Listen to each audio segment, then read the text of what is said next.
سارے عالم میں ہے شہرت شہ نورانی کی، سارے عالم میں ہے شہرت شہ نورانی کی، کیوں نہ ہر دل میں ہو عظمت شہ نورانی کی۔ اللہ رب العزت نے اپنے فضل کے بارے میں خود قرآن کریم میں حکم فرمایا کہ بندوں کو چاہیے کہ اللہ کا فضل تلاش کریں، وَابْتَغُوا مِن فَضْلِ اللَّهِ، اللہ کا فضل تلاش کرو، وَاذْكُرُوا اللَّهَ كَثِيرًا لَعَلَّكُمْ تُفْلِحُونَ، اور کثرت کے ساتھ اپنے رب کا ذکر کرو تاکہ اللہ تعالیٰ تمہیں کامیابی عطا فرمائے۔ کامیابی اللہ کے ذکر میں ہے، اللہ کی یاد میں ہے۔ لاکھوں روپے روز کمانے والوں کو بھی سکون نہیں ہے، چند روپے کمانے والوں کو بھی سکون نہیں ہے، ہر بندے کی چہرے کی مسکراہٹ ختم ہے، ہر بندہ افراتفری کا شکار ہے، نفسا نفسی کا شکار ہے، نہ اچھے آدمی کو سکون ہے نہ برے آدمی کو سکون ہے۔ جو گلے کے اندر سونے پہن کر چلتا ہو، سونوں کی انگوٹھیاں سونوں کی چینیں پہن کر گزرتا ہو بازاروں سے، اور سونے کے بٹن اپنے کپڑوں پر لگا کر وہ سلائی کرتا ہو، ایسے شخص سے آپ پوچھئے کہ آپ بتائیے کیا حال ہے، زندگی کا مزہ کس چیز میں ہے؟ وہ کہتا ہے کہ اللہ نے مجھے ہر چیز عطا فرمائی ہے، لیکن ایک چیز ہے سکون، اللہ نے وہ مجھے عطا نہیں فرمایا ہے، وہ میرے پاس نہیں ہے، باقی میرے پاس سب کچھ ہے، میں جو چاہوں اپنے مال سے اپنی دولت سے خرید سکتا ہوں۔ تو میں نے کہا بیٹا سب کچھ اپنی دولت سے خرید سکتا ہے، لیکن سکون وہ مال سے عطا نہیں ہوتا، وہ اللہ کے فضل سے ہی نصیب ہوتا ہے۔ سکون اللہ کی عطا سے ہی بندے کو عطا ہوتا ہے، اس کے فضل سے ہی نصیب ہوتا ہے۔ اگر سکون بھی کسی ڈاکٹر حکیم کے پاس ملتا تو پھر آج کے دور میں کوئی بندہ جو ہے بے سکون نہیں رہتا، ہر بندے کو سکون ہی سکون جو نصیب ہوتا۔ میرے دوست و بزرگوں، سکون کس چیز کے اندر ہے، آرام کس چیز کے اندر ہے؟ اللہ کا قرآن پڑھیے، اللہ تعالیٰ فرماتا ہے کہ الا بذکر اللہ تطمئن القلوب، فرمایا لوگوں خبردار، اللہ کے ذکر میں تمہارے دلوں کا سکون رکھا ہوا ہے۔ الا بذکر اللہ تطمئن القلوب، تمہارا دل جس چیز سے مطمئن ہوگا وہ صرف اللہ کا ذکر ہے۔ بس اب بات ختم ہو گئی، جب اللہ نے فرما دیا کہ میرے ذکر کے علاوہ سکون کہیں بھی نہیں ہے، اب تو ساری دنیا چھان مار، زمین پھاڑ، آسمان گرا دے، جو کچھ تجھے کرنا ہے کر لے، سکون جب ہی ملے گا جب تیرا سر رب کی چوکٹ پہ جھک رہا ہوگا، اس کے علاوہ دنیا کے اندر سکون نہیں مل سکتا ہے۔ اللہ رب العالمین نے فرمایا وَابْتَغُوا إِلَيْهِ الْوَسْوَ وَابْتَغُوا مِن فَضْلِ اللَّهِ، اللہ رب العالمین کا فضل تلاش کرو۔ اللہ کا فضل کیا ہے؟ اللہ کی رحمت کیا ہے؟ میں پہلے ہی بتا چکا ہوں کہ یہ فضل جو ہوتا ہے یہ ہر ایک کو نصیب نہیں ہوتا، یہ تو بس اللہ کی کوئی کرم نوازی ہوتی ہے کہ اللہ تعالیٰ کسی کو عطا فرما دیتا ہے، لیکن بندے کو چاہیے کہ ہر وقت نظر اللہ کے فضل پہ رکھے، ہر وقت ذہن و گمان میں یہی ہونا چاہیے کہ میرے مولا اپنے عدل سے محفوظ فرما، اپنا فضل ہم سب کو نصیب فرما۔ یہ اس کو اپنا فضل جو انسان کو مانگنا چاہیے، چونکہ جب رب کا فضل آپ کے پاس نہیں ہوگا اور آپ کہیں جو میں نے پچھلے جمعے حدیث پاک پڑھی تھی، اس بندے کی جو 25 سال وہ عبادت کرتا رہا، آخر کار رو پیٹتا اللہ کی بارگاہ میں کہ مجھے تو تیرے انصاف سے چاہیے، ہمارا انصاف تو یہی ہے کہ دوزخ ہے تیرا حق اور کچھ بھی نہیں، ہماری بارگاہ میں تو لے کر کے آیا ہے تو تجھے جنت دی جائے۔ یہ جنت تو ان لوگوں کے لیے ہے جو اپنے نفس کو بھی قتل کرتے ہیں، اپنی گردنوں کو بھی اللہ کی راہ میں کٹوا دیتے ہیں، یہ تو ان لوگوں کا مقام ہے۔ تو لے کر کے آیا جو تجھے جنت میں عطا کر دی جائے، جگہ دی جائے بلا وجہ کی، تجھے جو ہے فلور عطا کر دیا جائے، لیکن جب میرے رب نے اس کو اپنے معجزات دکھا، اپنی قدرت دکھائی اور جہنم کا اس کو جب دروازہ دکھایا تو اس کی عقل ٹھکانے ہے کہ ہاں میں تو اپنی 25 سال کی عبادت پہ گھمنڈ کرتا تھا، کہنے لگا مولا 25 سال کی عبادت تیرے ایک حکم کے آگے کچھ نہیں، میں تیرے عدل سے تیرے انصاف سے پناہ مانگتا ہوں، تو مجھے اپنے فضل سے عطا فرما۔ پھر اللہ نے اس کو جنت عطا فرمائی۔ تو میرے دوستو بزرگوں، عبادت پر، سجدوں پر کعبے کے چکر پر، حج پر، عمرے پر، سخاوت پر، غریبوں کی مدد پر، کسی بھی چیز پر کبھی گھمنڈ نہیں کرنا۔ اگر بندے کو اترانا چاہیے تو صرف اس لیے کہ میں جو کچھ ہوں یہ میرا کمال نہیں ہے، میرے اللہ کے فضل نے مجھے بنا دیا ہے۔ بول تو صحیح اونچی آواز سے سبحان اللہ۔ میرے رب کے فضل نے مجھے بنایا، باقی میں کچھ نہیں ہوں۔ اللہ کے ولی ہیں، اللہ کے نبی ہیں، صحابہ کرام ہیں جن کو اللہ تعالیٰ نے عظمت و شان عطا فرمائی۔ قرآن صحابہ کی شان سے بھرا ہے، ولیوں کی شان میں بھرا ہے، نبیوں کی شان سے بھرا ہے، اللہ کے پیارے فرشتوں کی شان سے قرآن بھرا ہوا ہے۔ جو بندہ اپنے نفس کا محاسبہ کرتا ہے، گناہ سے بچتا ہے، حرام کاموں سے بچتا ہے، متشبہات چیزوں سے بچتا ہے، ایسے لوگوں کے بارے میں قرآن کی گواہی موجود ہے۔ لیکن مجھے بتائیے، اللہ تعالیٰ کا قرآن ایسے لوگوں کے بارے میں رہنمائی فرماتا ہے، ایسے لوگوں کو اپنا قرب عطا فرماتا ہے، اور اگر کوئی بندہ ان چیزوں سے دور رہے، ان چیزوں کو ادا نہ کرے تو کوئی عرض کی بات نہیں ہے۔ مرنا اس کو بھی ہے کہ جو اللہ کی راہ میں چلتا ہے، مرنا اس کو بھی ہے کہ شیطان کی راہ میں چلتا ہے۔ فیصلہ دونوں کا ہوگا۔ اللہ کی بارگاہ میں مجرم وہ ہوگا کہ جو شیطان کے راستے پہ چلنے والا ہے، اللہ کی بارگاہ میں سرخرو وہ ہوگا جو اللہ اس کے رسول کے بتائے ہوئے راستے پر چلنے والا ہے۔ یہ دونوں راستے اللہ تعالیٰ نے مجھے اور آپ کو عطا فرمائے، اللہ کے پیارے محبوب نے عطا فرمائے، اور یہی بات اللہ تعالیٰ نے قرآن مجید میں عطا فرمائی کہ لَقَدْ كَانَ لَكُمْ فِي رَسُولِ اللَّهِ أُسْوَةٌ حَسَنَةٌ۔ اے لوگوں، زندگی گزارنے کے لیے میرے مصطفیٰ کی زندگی تمہارے لیے بہترین ماڈل ہے، بہترین نمونہ ہے۔ ادھر ادھر دیکھ کر زندگی نہیں گزارو، میرے مصطفیٰ کو دیکھو۔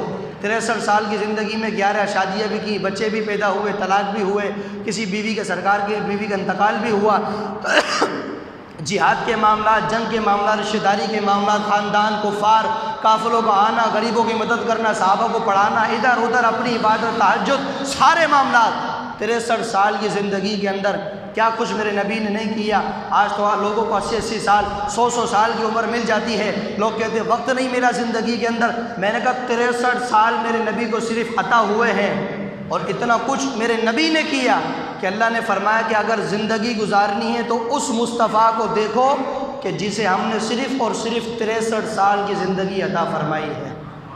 وہ کیا کچھ 63 سال کی زندگی میں کر کے گئے کہ اللہ تعالیٰ نے ان کی زندگی کو قیامت تک آنے والوں کے لیے ماڈل بنا دیا ہے کہ ان کو دیکھ کے زندگی گزارو۔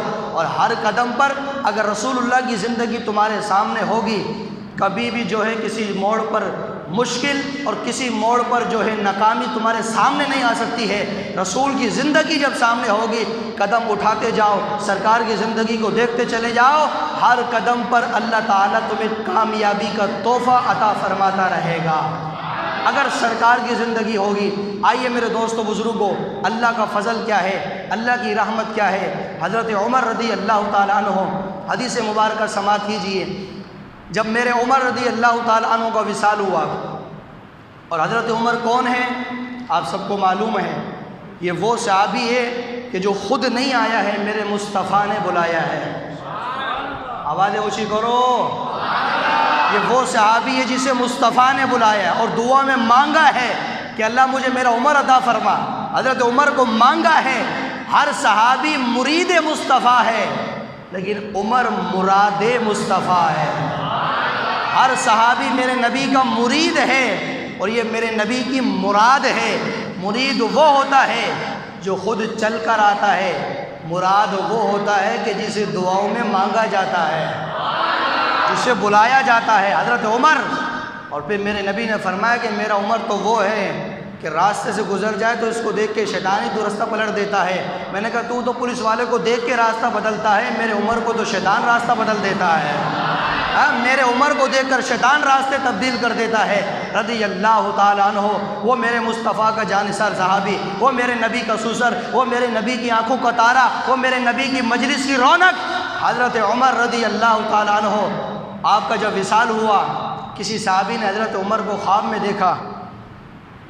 خواب میں کیا دیکھا کہ حضرت عمر رضی اللہ تعالیٰ عنہ کی پیشانی پر بہت زیادہ پسینہ آ رہا ہے۔ کیا آ رہا ہے؟ پسینہ، تر ہو رہی ہے پیشانی۔ اس نے خواب میں دیکھا کہ حضرت عمر کہیں سے آ رہے ہیں اور ایسے پیشانی کو صاف کرتے کرتے آ رہے ہیں۔ وہ صحابی کہتا میں نے حضرت عمر سے پوچھا، حضرت عمر عشرہ مبشرہ میں شامل ہیں۔ عشرہ مبشرہ کون ہیں؟ کہ جن کو میرے نبی نے 10 صحابہ کو چلتے پھرتے جنتی فرمایا ہے۔ 10 تو صحابہ، وہ فرمایا تم جنتی ہو، پکی گارنٹی ہے۔ نبی کیا دیتے ہیں؟ میں نے کہا بیٹا چلتے آدمی کو میرا نبی جنت دے دے، اور جنت تو وہی دے سکتا ہے جو مالک ہوتا ہے۔ یہ مائک ہے، میں اس کا مالک نہیں ہوں، یہ مسجد کی امانت ہے۔ میں نکال کے کسی نمازی کو دوں کہ گھر لے جاؤ، میں دے سکتا ہوں؟ کیونکہ میری چیز ہی نہیں ہے۔ یہ موبائل میری چیز ہے، جس کو چاہوں میں دے دوں، تو مالک ہوں گا تو دوں گا نا۔ تو میرے نبی نے فرمایا ابو بکر فی الجنہ، عمر فی الجنہ، عثمان فی الجنہ، علی فی الجنہ، طلحہ فی الجنہ، عبید بن جراح فی الجنہ، سعد فی الجنہ، سعید فی الجنہ، عبد الرحمن فی الجنہ۔ 10 صحابہ کو جنتی کا مالک بنایا۔ کیوں؟ اس لیے کہ جنت کی 100 منزلیں ہیں اور سب کی چابی میرے نبی کے پاس ہے، تو جو مالک ہے مصطفیٰ نے جنت بھی اسی کو عطا فرمائی ہے نا۔ مالک ہی سب کو دے سکتا ہے۔ تو 10 صحابہ عشرہ مبشرہ، ان کو جنت، اس میں حضرت عمر شامل ہے۔ تو حضرت عمر رضی اللہ تعالیٰ قطعی جنتی ہے، زمین پر چلتے پھرتے جنتی، سرکار کی محفل میں بیٹھنے والے۔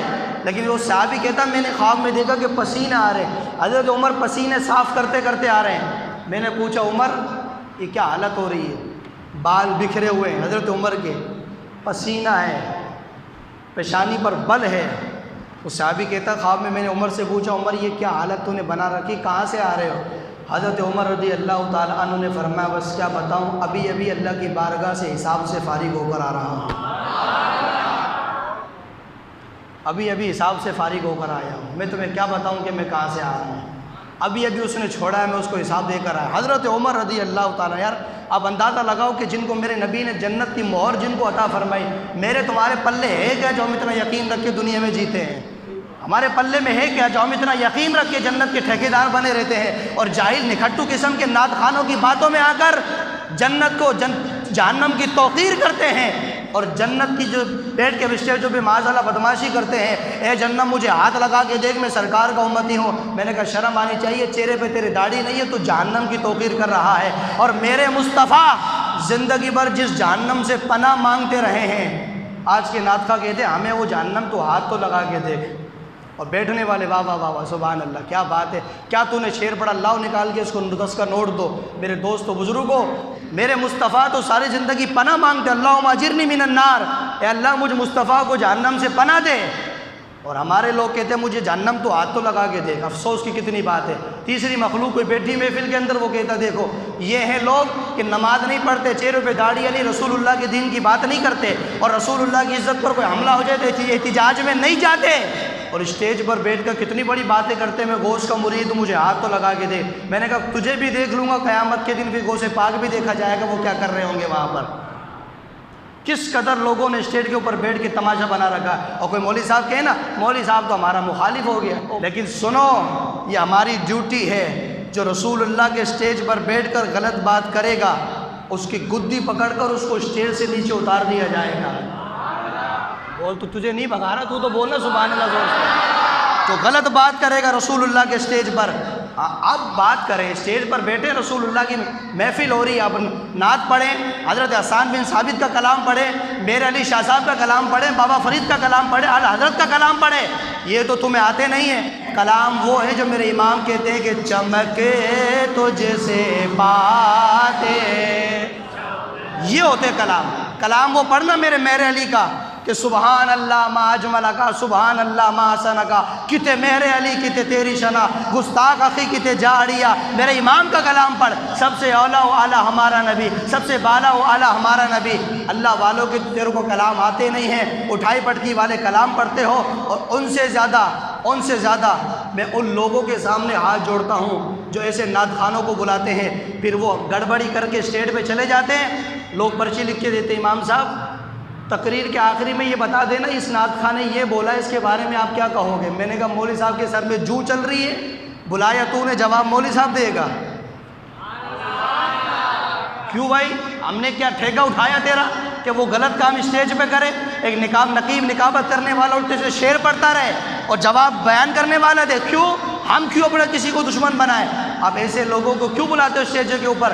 غلط کام وہ کرتا ہے، غلط نعت وہ کرتا ہے، غلط شعر وہ پڑھتا ہے، جواب بیان کرنے والا دے گا، تاکہ تو اس کو مولوی صاحب کا دشمن بنا دے کہ مولوی صاحب نے ایسے کہا تھا۔ میں نے کہا بیٹا ایسی کام ہم نے کرتے نہیں ہیں، یہ کسی اور سے جا کے کروانا، اور یہ چلائی کے چکر کسی اور سے کروانا، ہمیں یہ کام نہیں آتے۔ ہمارا جو کام ہے، جو موضوع ہمیں دیا گیا ہے، صرف بات اس پر ہوگی کہ تو تمہیں سوچنا چاہیے۔ ایسے لوگوں کو اسٹیج پہ مت چڑھاؤ، نعت اس سے پڑھاؤ کہ جس کے چہرے پر بھی داڑھی ہو، جس کی پیشانی پر سجدے کا نور ہو، جو منہ میں پڑیا رکھ کے گٹکے رکھ کے معاذ اللہ نعتیں پڑھیں۔ اب مجھے بتاؤ وہ تمہیں عشق رسول کا کیا درس عطا فرمائے گا؟ حضرت حسان جب ممبر پہ بیٹھ کے سرکار کی نعتیں پڑھتے تھے، صحابہ کرام جھومتے تھے، سرکار خود مصلی پر بیٹھے ہوتے تھے، اپنے صحابی کو اوپر بٹھاتے تھے، فرمایا حسان نعت سنا۔ اب حضرت حسان جب نعت پڑھتے تھے تو میرا آقا جھوم رہے ہوتے تھے، وَأَحْسَنُ مِنْكَ لَمْ تَرَقَّتُ عَيْنِي۔ نعت دیکھو حضرت حسان کی نعت، یا رسول اللہ آپ جیسا حسین تو میری آنکھ نے دیکھا ہی نہیں ہے۔ وَأَجْمَلُ مِنْكَ لَمْ تَلِدِ النِّسَاء، آقا آپ جیسا حسین میری آنکھ دیکھتی کیسے کہ آپ جیسا تو کسی ماں نے پیدا ہی نہیں فرمایا ہے۔ دیکھو نا کیسے کی نعت ہے، سامنے والا بولے ہاں واقعی اللہ کے رسول جیسا کوئی ہے نہیں، وہ یہ کلام تو نہیں آتے۔ بلال پھر کبھی موضوع آج کے لیے اتنا ہی کافی ہے، بولو تو صحیح نہ اچھی آواز، پھر کبھی انشاءاللہ موقع ملے گا پھر کریں گے۔ جو لے کر لفافے چلے جاتے ہیں، مولوی صاحب اکیلا بیٹا خطاب کر رہا، ہمیں ایک جگہ اور جانا، تو میں نے کہا حضرت یہاں آپ کیوں زحمت فرمائی تھی یہاں پر آنے کی؟ آپ نے آپ مہربانی کریں، یہاں کیوں آئے تھے؟ آپ کہیں اور چلے جاتے۔ مولوی صاحب بیان کرے، سلام بھی مولوی صاحب پڑھے، دعا بھی مولوی صاحب کرے، کیوں بھائی؟ لفافہ تو لے، سارے کام مولوی صاحب کرے۔ وہ بولو ہائے ہائے ہائے، یہ میری قوم یہ باتیں تھوڑی سنتی، ان کو ہضم ہی نہیں ہوتی، بولا مولوی صاحب کیا بات کر رہا ہے۔ بابا مولوی صاحب تو بات وہ کرتا ہے جو حق ہوتی ہے۔ میں بیٹھتے اللہ کی بارگاہ میں دعا کرتا ہوں کہ میرے مولا میری زبان پر کلمت الحق کو جاری فرما۔ بیٹھتے ہی ہر جگہ جہاں بھی خطاب کرتا ہوں سب سے پہلے یہ کلام کرتا ہوں، اور جب میرا رب توفیق دیتا ہے پھر بات وہ ہوتی ہے جو قرآن و حدیث والی ہے، جو خلاف ہوتی ہے ہم اس کی جو ہے ایک طرف کرتے ہیں، اور جو غلط کام کرتا ہے ہمارا کام ہے اس کی اصلاح کرنا۔ لیکن جو اصلاح کے طریقے سے نہیں مانتا، کوئی اور طریقہ بھی ہوتا ہے سمجھانے کا، ہر طریقہ ہوتا ہے۔ ڈاکٹر کے پاس سارے زاویے ہوتے ہیں نا، ایک دوائی فائدہ نہیں دے رہی، چل بھائی دوائی چینج کر دو، یہ فائدہ نہیں دے رہی دوسری چینج کر دو، کہیں نہ کہیں تو اس کو شفا ہوگی نا۔ تو پیار سے اصلاح کرتے رہو، نہیں ہو تو پھر ڈوز چینج کر دو، ٹھیک ہے نا۔ اب آئیے میری بات کی طرف جو میں پیش کر رہا تھا، حضرت عمر کے پسینہ آ رہا ہے، حضرت عمر نے کہا کہ ابھی حساب سے فارغ ہو کر آ رہا ہوں۔ اس صحابی نے کہا عمر اچھا بتا اللہ نے کیا کہا، تیرا حساب کیسا ہوا؟ تو حضرت عمر نے کہا حساب کیا ہونا تھا، بس اللہ کی بارگاہ میں گیا، اللہ رب العالمین نے فرما بتاؤ کیا لے کر آئے ہو؟ تو حضرت عمر فرماتے میں نے کہا مولا تو بادشاہ ہے، میں نوکر ہوں، اور نوکر بادشاہ کی چوکھٹ پر آتے تو بادشاہ یہ نہیں پوچھتے کیا لے کر آئے ہو، تو بادشاہ ہے میں تیرا نوکر ہوں، میں آیا ہوں تیری چوکھٹ پر، اور بادشاہ کا یہ کام نہیں کہ نوکر سے پوچھے کیا لے کر آئے ہو، بلکہ بادشاہ تو یہ پوچھتے بتا کیا لینے آئے ہو۔ مولا میں لے کر تو کچھ نہیں آیا، تیری رحمت تیرا فضل لینے کے لیے آیا ہو۔ وہ صحابی کہتا عمر اللہ نے کیا کہا؟ حضرت عمر کہتے بس میں نے اتنا کہا مولا تیرا فضل لینے آیا ہوں۔ اللہ نے فرمایا عمر جاؤ ہم نے تمہیں بخش دیا ہے، صرف فضل مانگا ہم نے تمہیں بخش دیا ہے۔ لیکن حضرت عمر نے کیا کہا کہ میں تیرا فضل لینے آیا ہوں، کیوں؟ بابا یہ عام یونیورسٹی میں نہیں پڑھا، یہ میرے مصطفیٰ کی یونیورسٹی میں پڑھ کے آیا ہے، میرے مصطفیٰ کی نظروں سے پڑھا ہوا صحابی ہے رضی اللہ تعالیٰ عنہ۔ تو بتانے سمجھانے کا مقصد یہ ہے جب بھی مانگو اللہ کا فضل مانگو۔ ہم بات کرتے ہیں ولیوں کی، لوگ کہتے ہیں یہ کیسے ہو سکتا ہے، ولی اتنی شان والا کیسے ہو سکتا ہے، بات کرتے ہیں صحابی کی، صحابی اتنی شان والا کیسے ہو سکتا ہے۔ میں نے کہا ادھر آؤ یہ مکان کس کا ہے؟ کہنے لگا میرا ہے۔ میں نے کہا تو نے یہ آیت کون سی لکھی ہوئی ہے گھر کے اندر؟ ھذا من فضل ربی، بلڈنگ بنائی ہے آیت لکھ دی یہ میرے اللہ کا فضل ہے، لکھی ہوتی ہے نا، کہیں عربی میں لکھی ہوتی ہے کہیں اردو میں لکھا ہوتا ہے یہ میرے اللہ کا فضل، نہیں تو ھذا من فضل ربی ہر بلڈنگ پہ تقریباً لکھا ہوا ہوتا ہے۔ تو میں نے کہا یہ کیا ہے؟ کہا اللہ کا شکر ہے یہ میرے اللہ کا فضل ہے۔ میں نے کہا بے وقوف آدمی یہ 3 منزلہ بلڈنگ اللہ تجھے عطا فرمائے تیرے اللہ کا فضل ہے۔ میں نے کہا اللہ تجھے فضل دے سکتا ہے، میرے بغداد کے غوث اعظم کو فضل نہیں دے سکتا ہے، اللہ تجھے فضل دے سکتا ہے لاہور کے داتا کو نہیں دے سکتا ہے، اللہ مجھ جیسے گناہگار کو فضل دے سکتا ہے، تو کیا میرے مصطفیٰ جس کے لیے کائنات بنی اسے فضل نہیں دے سکتا ہے؟